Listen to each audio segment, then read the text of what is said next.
पाठ 8 में कबीर के दोहे आज मैं तुम लोगों को पढ़ाने जा रही हूँ।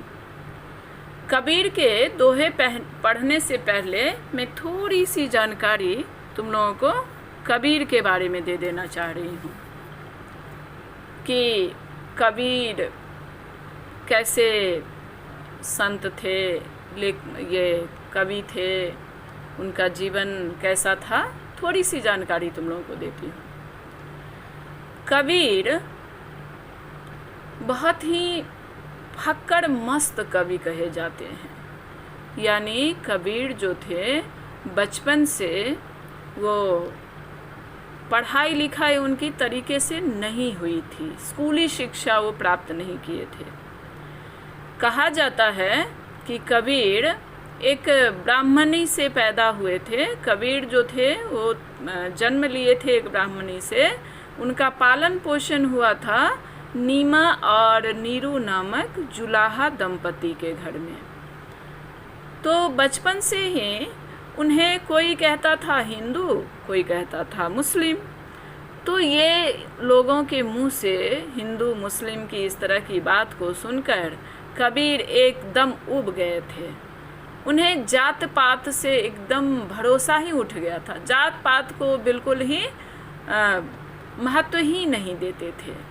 इसलिए उन्होंने ऐसे लोगों को बहुत फटकारा है अपने सारे दोहों में, जो जाति धर्म पर विश्वास रखते हैं, जो जाति लोगों से पूछते थे, जो जाति के आधार पर लोगों का बंटवारा किए हुए हैं। ऐसे लोगों को कबीर बिल्कुल नहीं मानते थे, किसी भी जाति को, न हिंदू को न मुस्लिम को। उन्होंने हिंदुओं को भी फटकारा, मुस्लिमों को भी दुत्कारा। उन्होंने कहा कि हिंदुओं को उन्होंने कहा कि पाहन पूजे हरि मिले तो मैं पूजूं पहाड़। यदि पत्थर की पूजा करने से भगवान प्राप्त हो सकते हैं तो मैं पहाड़ ही की पूजा कर लेता हूँ। लेकिन वैसा तो होता नहीं कि पहाड़ की पूजा करने से भगवान मिलेंगे। तो या तो वे चक्की भली जो पी सिखाए संसार। उन्होंने कहा कि पत्थर की पूजा करने से बढ़िया है कि उस पत्थर से चक्की का निर्माण करके उससे यदि हम पीसने कूटने का काम लें, जाता का काम लें, जिससे संसार के लोगों का पेट भरेगा, भरण पोषण होगा, वो उन्होंने अच्छा माना। तो एक तरफ उन्होंने क्या किया, पाहन पूजे हरि मिले, यानी वो मूर्ति पूजा का विरोध किए। मूर्ति पूजा के वे विरोधी थे, हिंदुओं की मूर्ति पूजा के विरोधी थे। दूसरी तरफ उन्होंने मुस्लिमों से भी कहा कि कंकड़ पत्थर जोड़ी के मस्जिद लिया बनाए, ताचड़ी मुल्ला बांग दे, क्या बहरा हुआ खुदाए। मुस्लिमों से भी उन्होंने कहा कि इस तरह से मस्जिद बना के उस पर खड़ा होके जोर जोर से आवाज़ लगा के इस तरह से आजान जो पढ़ते हैं मुस्लिम, तो क्या ईश्वर बहरे हो गए हैं, खुदा बहरे हो गए हैं, जो उन्हें सुनाने के लिए इतनी तेज़ तेज़ आवाज़ में उन्हें खुदा को बुलाना पड़ता है। कहने का मतलब है कि कबीर बाह्य आडंबर के बिल्कुल विरोधी थे। न तो उनका मानना था कि ईश्वर न तो मंदिर में मिलेंगे न ही मस्जिद में खुदा मिलेंगे।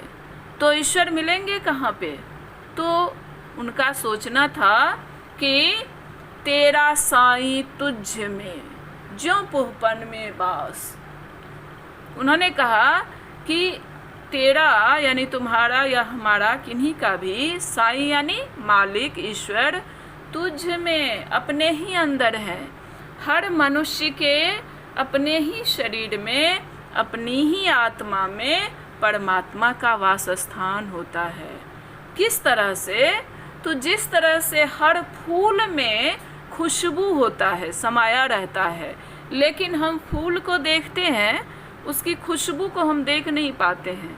खुशबू को सिर्फ हम महसूस ही कर सकते हैं। खुशबू का कोई आकार नहीं होता, रूप नहीं होता, रंग नहीं होता, रंगहीन आकारहीन है, उसे हम सिर्फ महसूस करते हैं। उसी तरह ईश्वर जो है, खुदा जो है, वो हर मनुष्य की आत्मा में वास करते हैं। हम सिर्फ उसे महसूस नहीं कर पाते हैं। महसूस करने की ज़रूरत है। यदि हम महसूस करेंगे, यदि हम ध्यान देंगे, तो हमें ईश्वर दिख जाएंगे। तो ये सब मैं उदाहरण इसलिए दी ताकि कबीर के बारे में तुम लोगों को पता चले कि कबीर किस तरह के विचारधारा के कवि थे। तो ऐसी विचारधारा के कवि को कहा जाता है निर्गुण मार्गी कवि, निर्गुण विचारक कवि। निर्गुण धर्म के, ये निर्गुण धर्म के उपासक थे। निर्गुण का मतलब होता है निराकार ब्रह्म की उपासना। निराकार यानी जिनका कोई आकार नहीं होता है, उन्हें हम निराकार कहते हैं। तो कबीर के अनुसार ईश्वर का कोई आकार नहीं है, कोई रूप नहीं है, कोई रंग नहीं है। वो तो सिर्फ मनुष्य की आत्मा में ही वास करते हैं। और चूँकि बचपन में ही, कबीर का जो बचपन था उसमें उन्होंने स्कूली शिक्षा उन्हें नहीं मिल पाई। तो स्कूली शिक्षा जो नहीं मिल पाई, उनके बारे में कहा जाता है कि मसी कागज छुए नहीं, कलम गह्यो नहीं हाथ। वो कागज और कलम अपने हाथ से नहीं छुए थे बचपन से ही, फिर भी इतने बड़े ज्ञानी हुए। ज्ञान के आधार पर उनकी ज्ञान चक्षु इतनी तीव्र थी कि इतने बड़े वो चिंतक हुए कि उनकी जितनी सारी रचनाएं हैं, उन रचनाओं पर कितने सारे विद्वानों ने अभी तक कितने पीएचडी कर चुके हैं, कितने शोध ग्रंथ लिख चुके हैं कबीर पर। तो चूँकि बहुत बड़े साधक थे, बहुत साधना करते थे, इसलिए ईश्वर का साक्षात्कार उन्हें होता था। बहुत ज्ञान की बातें लिखे, लेकिन चूँकि स्कूली शिक्षा जो नहीं मिली थी, इसलिए व्याकरण का, किसी भी भाषा का उन्हें समुचित ज्ञान नहीं था। तो क्या करते थे, और उस समय के जो संत महात्मा लोग होते थे, चाहे कबीर हो या कोई और, मीराबाई सब के बारे में भी तुम लोग सुनते होगे। तो उस समय के संत महात्मा लोग जो होते थे वो बिल्कुल ही घुमक्कड़ होते थे, फक्कड़ मस्त होते थे। तीर्थों में घूमते थे, एक जगह से दूसरे जगह जाते थे, लोगों के बीच बैठते थे, अपना उपदेश देते थे, उपदेश सुनाते थे, और लोगों के बीच जो घटना घट रही होती थी, उन्हीं घटनाओं को सुनकर उसे वो कविताओं में, पद में, दोहे में लिख देते थे। इस कारण क्या होता था, तो कबीर जिस जगह में जाते थे वहाँ की भाषा से प्रभावित होकर वो उस भाषा में कुछ लिख देते थे। तो कबीर ब्रज में गए तो ब्रज भाषा में लिख दिए, राजस्थान में गए तो थोड़ा सा राजस्थानी पुट आ गया, थोड़ा सा बिहारी पुट आ गया। तो हर जगह जहाँ भी वो घूमते थे वहाँ की भाषा से प्रभावित होकर कुछ न कुछ उस तरह की रचना कर देते थे। इसलिए कबीर की भाषा को कहा जाता है खिचड़ी भाषा। जिस तरह खिचड़ी बनाते हैं तो चावल, उसमें ही दाल, उसमें सब्जी, उसमें घी, मसाला सब कुछ डाल देते हैं एक साथ, तो खिचड़ी बन जाता है। उसी तरह कबीर जिस भी अपनी भाषा में, हिंदी भाषा में बहुत सारी भाषाओं का मिश्रण कर दिए, अपने अनुसार वो शब्द बना लेते थे। तो उनका जो शब्द है वो एग्जैक्ट हिंदी का जो शब्द होता है, खड़ी बोली हिंदी का शब्द, वैसा रूप नहीं है, क्योंकि वो मन मर्जी से अपनी भाषा लिखते थे। इसलिए उन्हें भाषा का डिक्टेटर भी कहा गया है। भाषा के डिक्टेटर थे, जो मर्जी वैसे लिख लेते थे। लेकिन बहुत बड़े विद्वान थे, और कहते हैं कि भाषा नहीं, उनके भाव को जानना चाहिए। तो बहुत बड़े मनीषी थे, बहुत बड़े साधक थे, बहुत बड़े योगी थे। योग कला में हठ योग कबीर का बहुत ही प्रसिद्ध है, योग कला में निपुण थे। तो उनकी बातों से, उनकी वाणी से, उनके उपदेश से, उनके दोहे से लोग बहुत प्रभावित होते थे। तुम लोग कहोगे कि उन्हें जब लिखना नहीं आता था तो दोहे उन्होंने लिखा कैसे? प्रश्न उठना चाहिए, सोचोगे तुम लोग। तो क्या हुआ कि वो जब बोलते थे तो उनकी बातें, उनकी वाणी इतना उपदेशप्रद होता था वह संसार के लोगों के लिए, समाज के लोगों के लिए कल्याण की इतनी बातें करते थे, इतने कल्याण के काम करते थे कि उनके बहुत सारे शिष्य बन गए। और शिष्य लोग जो भी बने उनके, वो सभी पढ़े लिखे थे। तो कबीर जो भी कुछ भी देखे उसको वो बोल देते थे, और जो भी वो बोलते थे उनके शिष्य लोग उसे लिख देते थे उनके नाम से। तो इस तरह से उन्होंने साखी, सबद और रामायणी 3 पुस्तक उनके नाम से हैं, साखी, सबद और रामायणी। तो साखी जो है उसमें साखियाँ, साखी यानी साक्षी, इतना ज़्यादा मैं नहीं जाऊंगी विस्तार में, फिर दोहे नहीं पढ़ा पाऊंगी। तो साखियों में उनके सारे दोहों का ही संग्रह है। तो ये हो गया कबीर की साखियाँ। तो अब मैं तुम लोगों को जो पुस्तक में दोहा है उसे पढ़ाना शुरू करती हूँ। तुम लोग देखोगे कबीर के बारे में काफ़ी कुछ मैं बता दी।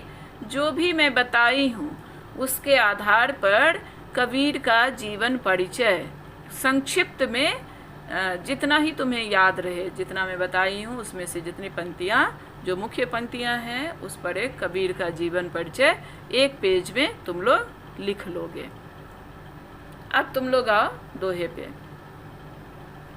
पहला दोहा है, जाति न पूछो साधु की, पूछ लीजिए ज्ञान या ज्ञान, मोल करो तलवार का, पड़ा रहन दो म्यान।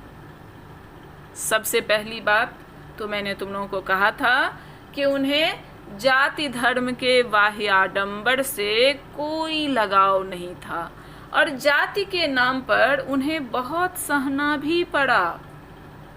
कितना सहना पड़ा थोड़ा सा मैं और तुम लोगों को बता देती हूँ, थोड़ा इंटरेस्टिंग है। उसके बाद फिर दोहा तो कम ही है, उसका अर्थ तुरंत हो जाएगा। क्या हुआ, तो जब तक वो जिंदा रहे तब तक हिंदू और मुस्लिम के बीच में वो पिसते रहे। कोई कहते थे हिंदू, कोई कहते थे मुस्लिम। जब उनकी मृत्यु हुई तो कहा जाता है कि मृत्यु के बाद हिंदू और मुस्लिम आपस में लड़ने लगे। हिंदू कहते थे कि मैं इस शव को अंतिम संस्कार दूंगा, जलाऊंगा, हिंदुओं में प्रथा है जलाने का, तो मैं इस शव को जलाऊंगा। मुस्लिम कहता था कि मैं इस शव को दफनाऊंगा। अब दोनों में बिल्कुल लड़ाई छिड़ गई। शव तो एक ही है ना, कोई जलाए कोई दफनाए। तो कहा जाता है कि एक आश्चर्य हुआ उस समय। क्या आश्चर्य हुआ? कहा जाता है वो शव वहाँ से गायब हो गया और उस जगह कुछ फूल बिखरे हुए मिले शव की जगह, और उन फूलों को, उनमें से आधे फूलों को हिंदुओं ने जलाया और आधे को मुस्लिमों ने दफनाया। तो एक आश्चर्य हुआ था। तो कहा जाता है कि वो ईश्वर के इतने नज़दीक थे, ईश्वर के वो एक रूप ही थे, इतने बड़े आध्यात्मिक थे। तो ये एक चमत्कार हुआ था उनकी मृत्यु के बाद।